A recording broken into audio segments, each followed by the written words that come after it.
Good morning everyone. Last लेक्चरला आपण 2 point पाहिलेत. Identity relation, types of relations हे point पाहिलेले आहेत.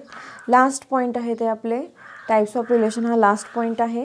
त्याच्यावरती आपण काय पाहिलं तर कोणते कोणते टाइप्स आहेत, रिफ्लेक्सिव्ह, सिमेट्रिक अँड ट्रान्झिटिव्ह. या तिन्ही रिलेशनला एकत्रित आपण काय म्हणतो, इक्वॅलन्स रिलेशन असं पण म्हणतो. एखादं एक्झाम्पल दिलं असेल आणि सांगितलं असेल show that R is an equivalence relation, जे काही असेल ते इक्वॅलन्स रिलेशन आहे असं प्रूफ करायचं असेल तर काय करावं लागतं, ते 3 पॉईंट तिन्ही रिलेशन सॅटिस्फाय होतात हे प्रूफ करावं लागतं. कोणतं, रिफ्लेक्सिव्ह, सिमेट्रिक अँड ट्रान्झिटिव्ह. रिफ्लेक्सिव्हमध्ये आपण काय पाहिलं तर दोन्ही पण एलिमेंट सेम असतात, थोडक्यात तो आयडेंटिटी असतो. सिमेट्रिकमध्ये A comma B belongs to R, then B comma A also belongs to R असं पाहिलं. ट्रान्झिटिव्हमध्ये काय पाहिलं, AB belongs to R, BC belongs to R, then we can say that AC belongs to R. या पद्धतीने आपण example सोडू शकतो. Next example आहे याच्यावरती. एक्झाम्पल आहे show that the relation is congruent to. हे रिलेशन आहे is congruent to on the set of all triangles in a plane is an equivalence relation. Congruent to sign कसं असतं त्याचं, हे साईन आहे आणि ते कुठे यूज करायचं आहे, सेट ऑफ ट्रायंगलचा आहे, कुठे, प्लेनमध्ये. हे आपण सॉल्व करू. इक्वॅलन्स रिलेशन आहे हे प्रूफ करायचं आहे, म्हणजे आपलं काय काय प्रूफ करावं लागेल इथे. ते कसं असेल, रिफ्लेक्सिव्ह असेल, म्हणजे कोणतेही 2 ट्रायंगल घेतले तर ते कसे असावे लागेल, रिफ्लेक्सिव्ह म्हणजे 2 एकमेकांना कॉन्ग्रुएंट असावे लागतील. सिमेट्रिकमध्ये first triangle is congruent to second, then second triangle is also congruent to first. आणि सेम ट्रान्झिटिव्हची पण आपण प्रूफ करू शकतो प्रॉपर्टी. स्टार्ट करू आपण. सपोज करू की एस हा काय आहे, S is set of all triangles.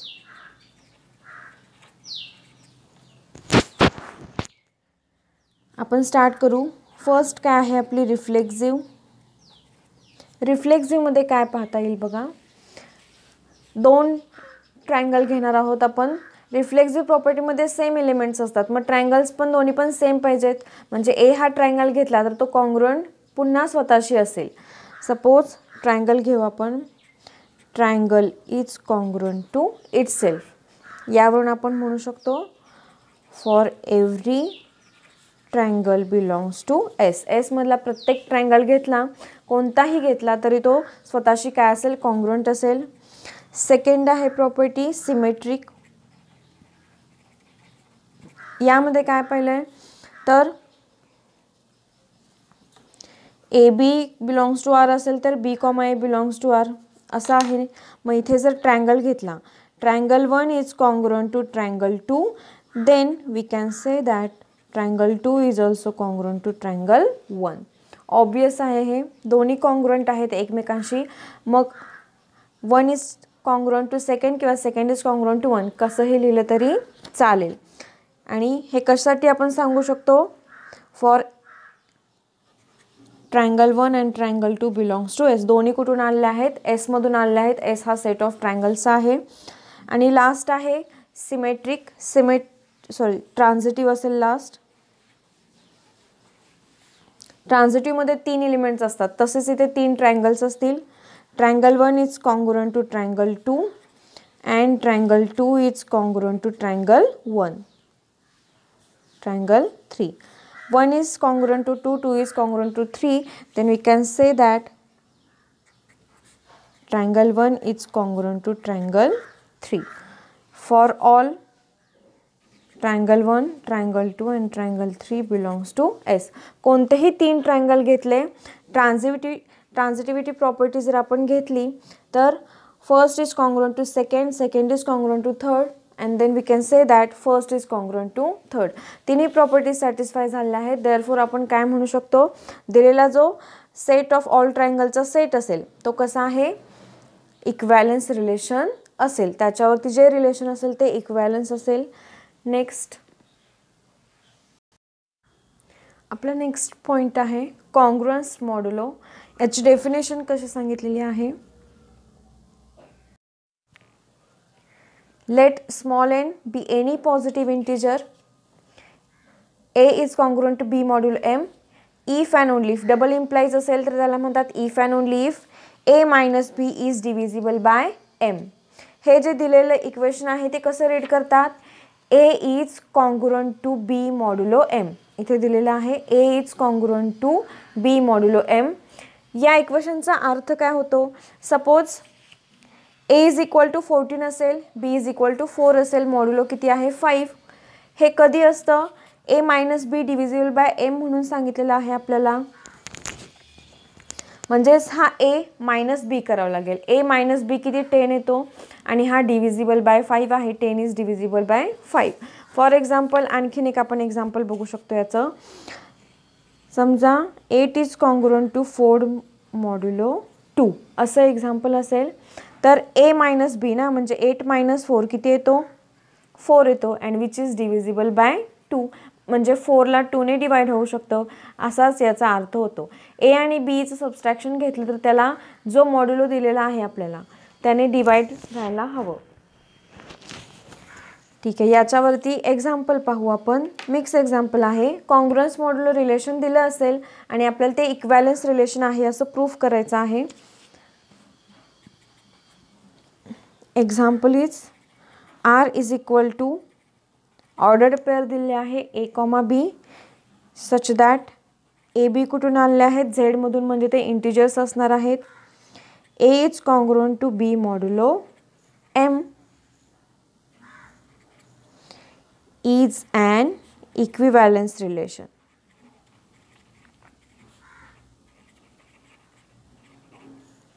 आपल्याला R is equal to relation दिलेलं आहे, ते कसं आहे, इक्विव्हॅलन्स रिलेशन आहे असं आपल्याला प्रूफ करायचं आहे. रिलेशनमध्ये काय आहे, A is congruent to B modulo M अशी कंडिशन दिलेली आहे. आपल्याला सॉल्व करून बघू आपण.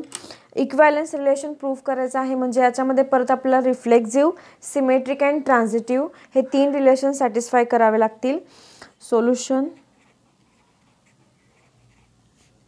फर्स्ट पाहू आपण. याच्यामध्ये रिफ्लेक्सिव्हमध्ये आपण काय म्हणतो, आता आपली ऑर्डर्ड पेअरमध्ये कसं असतं, रिफ्लेक्सिव्हमध्ये दोन्ही पण एलिमेंट सेम असतात. ठीक आहे, मग दोन्ही पण ऑर्डर्ड पेअरमध्ये ए ए असतात. इथे आपल्याकडे काय आहे, ए बी आहे. ए बी असेल तर ते कसं लिहिलं आहे, A is congruent to B modulo M. मग आता इथे आपल्याला सेम येईल, ए कॉमा ए येईल, म्हणजेच इथे A is congruent to B modulo M. याचा अर्थ काय, ए मायनस बीला एमने डिवाइड होतो, जसं 8 मायनस 4ला 2ने. तसंच दोन्ही पण जर ए ए घेतले तर आपल्याला इथे काय मिळेल, मग A is congruent to A घेतला तर मिळेल A minus A which is equal to 0, आणि 0 is divisible by M, is divisible by M. जर डिवाइड होत असेल तर आपण काय म्हणू शकतो, मग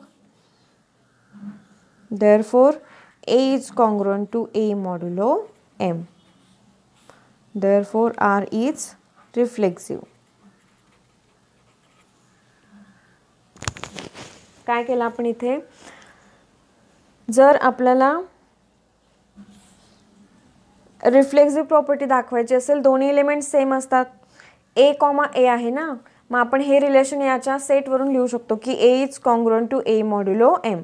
आणि हे प्रूव्ह होतं की नाही तर कसं पाहणार आपण, ए मायनस बी करतो, तसंच ए मायनस ए किती 0 येतं, मग 0 is divisible by m. Therefore we can say that property satisfy for a साठी, ए कॉमा ए साठी झाली, आणि ए कॉमा ए दोन्ही पण सेम आहेत म्हणजे आपली ती रिफ्लेक्सिव्ह प्रॉपर्टी असते. Therefore we can say that R is reflexive. Second असेल सिमेट्रिक प्रॉपर्टी असेल. सिमेट्रिकमध्ये आपण पाहिलं आहे की A comma B belongs to R असेल तर B comma A belongs to R. Same A comma B, इथे सुद्धा 2 पेअर घेणार आपण, A comma B and B comma A.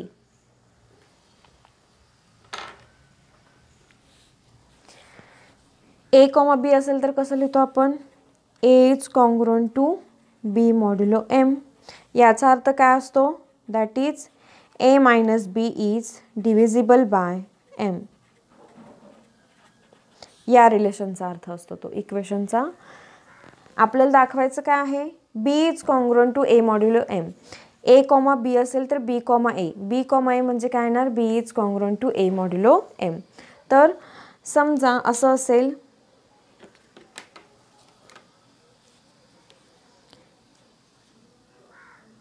Sixteen is congruent to 4 modulo 2 असं इक्वेशन आहे. समजा हे असेल A is congruent to B modulo 2. म्हणजेच A minus B divisible by 2. Same इथे काय येणार 16 मायनस 4 इज डिव्हिजिबल बाय 2 येईल. याच्या उलट आपण असं लिहू शकतो ना B minus A is divisible by 2. म्हणजेच काय तर 2 is divided by 4 minus 16. 4 minus 16 आपल्याला निगेटिव्ह संख्या मिळेल तरी पण 2ने त्याला डिवाइड होऊ शकतं. म्हणजेच जर A is congruent to B modulo M असेल A minus B divisible by M असेल तर आपण काय म्हणू शकतो की B minus A is also divisible by M.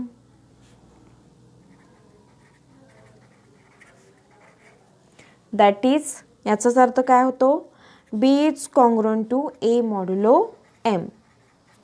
A is congruent to B modulo M आपल्याकडे होते. आपण काय प्रूफ केलं B is congruent to A modulo M. Therefore we can say that R is symmetric. आणि last is ट्रान्झिटिव्ह.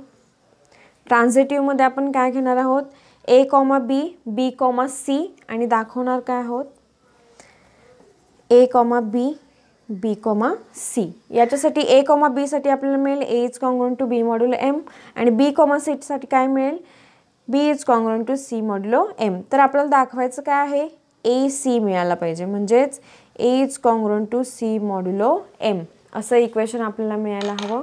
पाहू आपण आपल्याला काय मिळतं. फर्स्ट असेल A is congruent to B modulo M and B is congruent to A modulo M. A is congruent to B modulo M याचा अर्थ काय असतो A minus B is divisible by M and B is congruent to इथं C हवा C modulo M चा अर्थ काय B minus C is divisible by M. आता आपल्याला दाखवायचं काय आहे ए मायनस सी हवा ना आपल्याला. कसं काढू शकतो ए मायनस बी आणि बी मायनस सीची ॲडिशन करा काय मिळते पहा A minus B plus B minus C which is equal to bracket काढले तर मिळेल A minus B plus B minus C. Minus B plus C cancel होईल राहील काय ए मायनस सी आणि ए मायनस सीचा अर्थ काय असतो A minus C is divisible by M. A minus B आणि बी मायनस सी हे एमने डिवाइड होतात तर आपण त्याच्यावरून काय काढलं ए मायनस सी मी तो ॲडिशन केल्यानंतर म्हणजेच ए मायनस सीला सुद्धा एमने डिवाइड होणार आहे.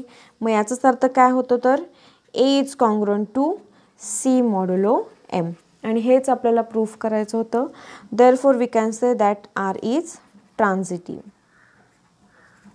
And from 1 to 3 R is काय असेल इक्विव्हॅलन्स रिलेशन. काय काय पाहिलं आपण तर या एक्झाम्पलमध्ये आर इज इक्वल टू आपल्याला दिलं होतं a comma b a B belongs to Z म्हणजे ते इंटिजर्स असणार आहेत. त्यानंतर a is congruent to B modulo M A comma b ही ऑर्डर्ड पेअर कशी लिहितात a is congruent to B modulo M असं असेल तर हे रिलेशन कसं आहे इक्विव्हॅलन्स रिलेशन आहे प्रूफ करायचं होतं. रिफ्लेक्सिव्हमध्ये दोन्ही सेम असतात ए ए असे. सेकंड सिमेट्रिकमध्ये ए बी आणि b a is congruent to B modulo m then आपण काय दाखवलं b is congruent to A modulo m. Next ट्रान्झिटिव्हमध्ये काय पाहिलं आपण ए is congruent to B modulo m b is congruent to C modulo m then आपण काय दाखवलं ए टू सी दाखवलं a is congruent to C modulo m. ठीक आहे अशा पद्धतीने हे एक्झाम्पल सॉल्व झालेलं आहे. इक्विव्हॅलन्स रिलेशन म्हणलं की तिन्ही रिलेशन सॅटिस्फाय करायचे म्हणजे आपण म्हणू शकतो की दिलेलं रिलेशन कसं आहे इक्विव्हॅलन्स रिलेशन आहे. ठीक आहे इथे कॉन्ग्रुएन्स मॉड्युलो हा पॉईंट संपलेला आहे. अशा पद्धतीने तुम्ही एक्झाम्पल सॉल्व करू शकता. आपला आणखीन एक पॉईंट राहिला होता maximum and minimum of sets हा पॉईंट आहे. हे जे फॉर्म्युले दिलेले आहेत ते तुम्हाला MCQजला विचारू शकतात त्यामुळे इम्पॉर्टंट आहेत ते. आता फर्स्ट बघू आपण काय आहे तर minimum of number of elements in A union B is equal to maximum of number of elements in A number of elements in B. म्हणजेच काय number of elements in A union B मधला जर आपल्याला minimum काढायचं असेल तर तो कसा काढू शकतो number of elements in B and number of elements in A याचा काय काढायचा maximum. Next maximum of number of elements in A union B. A union B number of एलिमेंट्सचा मॅक्झिमम काढायचं असेल तर number of elements in A and number of elements in B ची addition करावी लागते. Minimum of number of elements in A intersection B हा 0 असतो असं सांगितलेलं आहे. आणि लास्ट आहे maximum of number of elements in A intersection B is equal to minimum of number of elements in A number of elements in B. असे फॉर्म्युले दिलेले आहेत. आपण एक्झाम्पल सॉल्व करू यावर म्हणजे आपल्याला नीट समजेल. Number of elements in A किती आहे 10 सांगितलेलं आहे. Number of elements in B किती आहे 20 सांगितलेलं आहे. ठीक आहे, मग आपण फर्स्ट फाइंड आउट करू minimum of number of elements in A union B equal to काय आहे maximum of number of elements in A किती आहे 10. Number of elements in B किती आहे 20. फर्स्टसाठी आपण पाहतोय याच्यावरून 10 आणि 20 मधला आपल्याला काय मिळतो मॅक्झिमम मिळतो. किती मिळेल याचा मॅक्झिमम 10 आणि 20 मधला मॅक्झिमम किती आहे 20 आहे. नेक्स्ट सेकंड फाइंड आउट करणार आहोत maximum of number of elements in A union B is equal to काय आहे number of elements in A plus number of elements in B. म्हणजेच काय मिळेल आपल्याला 10 + 20 मिळेल विच इज इक्वल टू 30. हे आन्सर मिळाला आपल्याला. म्हणजे ए युनियन बी आपल्याला कसा मिळतो पहा 20 less than equal to number of elements in A union B less than equal to 30. म्हणजे 20 to 30 पर्यंत असेल number of elements in A union B. Next आहे minimum of number of elements in A intersection B. काय असतो तो 0 असतो. आणि last आहे maximum of number of elements in A intersection B. Maximum पाहणार आहोत. त्याचा फॉर्म्युला काय आहे minimum of number of elements in A किती आहे 10. नंबर ऑफ एलिमेंट्स इन बी 20. याच्यामध्ये मिनिमम किती आहे आपल्याला मिळतो तर 10 हा मिनिमम आहे. तर ए इंटरसेक्शन बी साठी आपण काय म्हणू शकतो तर 0 less than equal to number of elements in A intersection B less than equal to 10. म्हणजे हा इन बिटवीन 0 to 10 असेल. आणि union number of elements in A union B कुठून कुठे असेल तर इन बिटवीन 20 to 30 पर्यंत असेल. ठीक आहे, अशा पद्धतीने आपण सॉल्व करू शकतो. कधी जर तुम्हाला हे फॉर्म्युले माहीत असतील तर त्याच्यामध्ये व्हॅल्यूज पुट करून तुम्ही एक्झाम्पल सॉल्व करू शकता. अशा प्रकारचे एक्झाम्पल टेक्स्टबुकमध्ये सॉल्व केलेले आहेत. नोट पाहू आपण. नोट काय सांगितलेली आहे since each relation defines unique subset of A cross B. जसं आपण बघितलं की ए आणि बी हे 2 सेट दिलेले असतात. त्याच्यावरून ए क्रॉस बी वरून जो आपल्याला रिलेशनचा सेट मिळतो तो काय असतो सबसेट असतो ए क्रॉस बीचा. If number of elements in A and number of elements in B.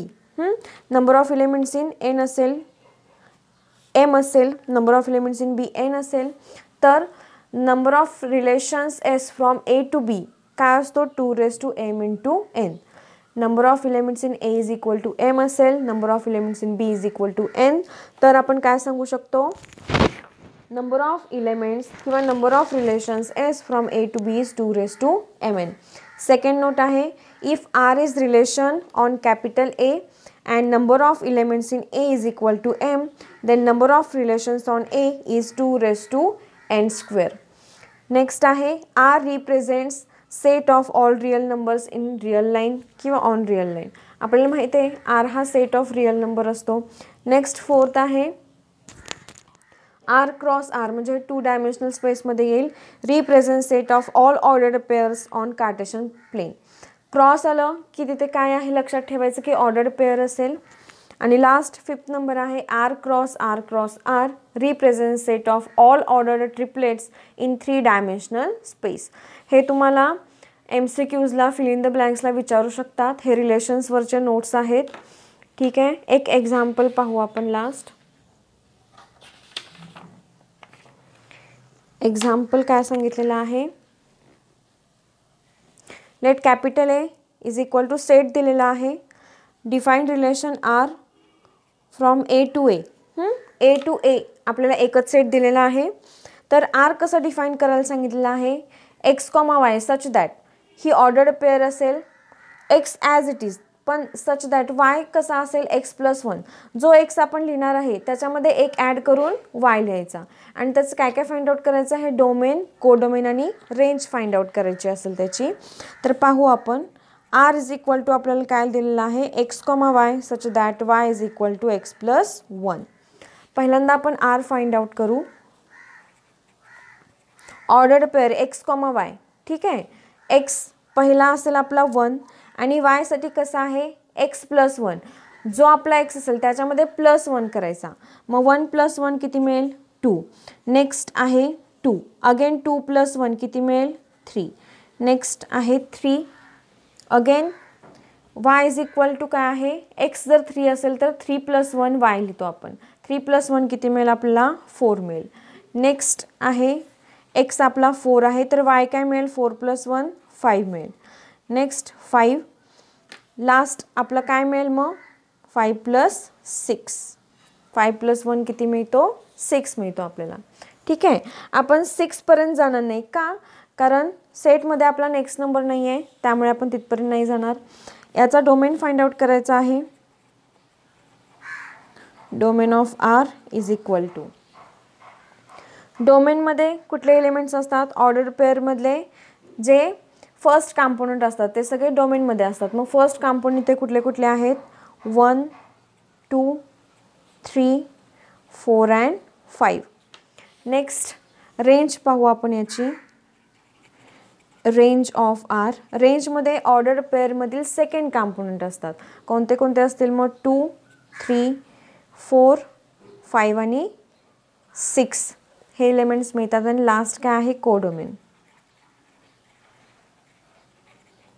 Codomain कोणता असतो आपला, आपलं फंक्शन जर असेल suppose r goes from a to b, तर जो सेकंड असतो तो काय असतो, कोडोमेन असतो. आता इथलं फंक्शन कसं आहे इथे आपलं, r goes from a to a आहे ना, मग सेकंड पण a आहे म्हणजे आपला कोडोमेन काय असणार आहे, a असेल. म्हणजे सेट आपलं काय असेल, aचाच सेट असेल. परत 1, 2, 3, 4, 5 अँड 6 हे आपण काय केलं, दिलेलं रिलेशन डिफाईन केलेलं होतं. त्याच्यावरून rचा सेट फाइंड आउट केला, त्याच्यावरून त्याचा डोमेन, रेंज आणि कोडोमेनचा सेट आपण लिहिलेला आहे. अशा पद्धतीने तुम्ही एक्झाम्पल सॉल्व करू शकता. ठीक आहे. आपलं चॅप्टर इथे कंप्लीट झालेलं आहे.